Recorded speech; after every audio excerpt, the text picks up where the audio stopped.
વડાપ્રધાન નરેન્દ્રભાઈ મોદીજીનું સપનું અને સંકલ્પ ભારતને હરિયાળું બનાવવાનું એક પેડ માં કે નામ અંતર્ગત પર્યાવરણની જાળવણીથી હરિયાળું ભારત ગુજરાત રાજ્ય સરકાર વન વિભાગ દ્વારા ગુજરાતમાં હરિયાળું વાતાવરણ ઊભું કરવા માટે લાખો વૃક્ષો વાવવાનું આયોજન કરવામાં આવ્યું છે।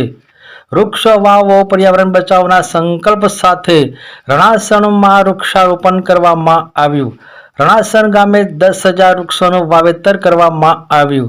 વિજાપુર ધારાસભ્ય ડોક્ટર સીજે ચાવડાના હસ્તે વૃક્ષારોપણ કરવામાં આવ્યું। વન કવચ અંતર્ગત 80 પ્રકારના વિવિધ વૃક્ષોનું વાવેતર पर्यावरण सुरक्षा माटे अनोखी पहल एक वृक्ष अनेक जीवों रक्षण। विजापुर गांधीनगर हाईवे रणासण शाळानी बाजुमां 10,000 वृक्षों विजापुर वन विभाग द्वारा वन कवच अंतर्गत वृक्षारोपण करवामां आव्युं। विजापुर धारासभ्य डॉक्टर सीजे चावड़ा, तालुका भाजप प्रमुख हार्दिक पटेल, जिला महामंत्री राजेश पटेल, विजापुर ओजी जिला सदस्य जिग्नेश पटेल, विजापुर आरएफओ मिलन देसाई, रणासण गामना सरपंच दीपक पटेल उपस्थित रही वृक्षारोपण करवामां आव्युं।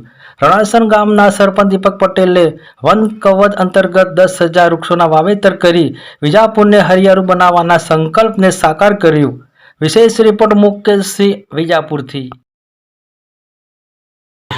आज माननीय वडाप्रधान श्री मोदी साहेब संदेशो सर भारत देश हरियाळो देश एना अनुसंधाने रणासण गामे सर्वे नंबर 1532 में अमे गुजरात सरकार वन कवच वन खाता योजना नीचे अमे अरजी करेली।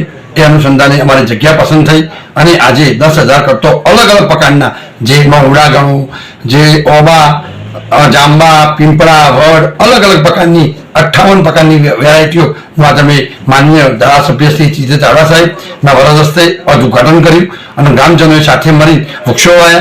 हजू पण हूँ तमाम विजापुर तालुकाना सरपंचश्रीओने विनंती करूँ छूं, सरकारश्रीनी आ वन कवच योजना ई पर्यावरण ऑक्सीजन पार्क नामनी योजनाओं लाभ लई अपना गामे गोचर पट्टर जमीन में વધુ વૃક્ષો લગાવી माननीय नरेंद्र मोदी साहेबનું भारत देश हरियाळो देश सार्थक करिए एवी हूँ विजापुर तालुकाना तमाम ग्रामजनों विनंती करूँ छूं। आज आप જોઈ શકો છો કે રણાસણ ગામે આ સરકારી પટ્ટર જમીનમાં 10,000 જેટલા રોપાઓ આવીને વન કવચ યોજના હેઠળ ફોરેસ્ટ ડિપાર્ટમેન્ટે આજથી વૃક્ષારોપણ કરીને અમલી બનાવી છે। અહીંયા 10,000 જેટલા વૃક્ષો વાવવામાં આવશે।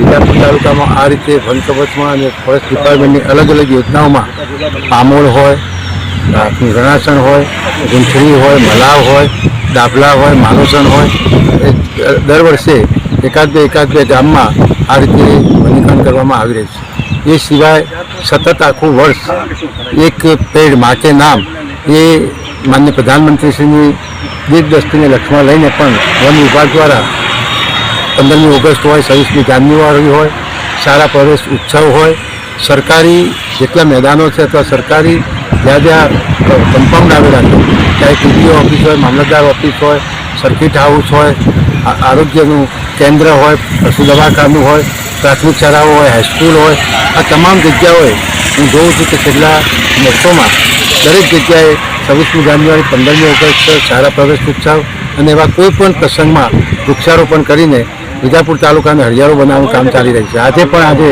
આ રોડ ઉપર ગાંધીનગર વિજાપુરના હાઈવે ઉપર 10,000 જેટલા વૃક્ષોનું વાવેતર કરવામાં આવી રહ્યું છે।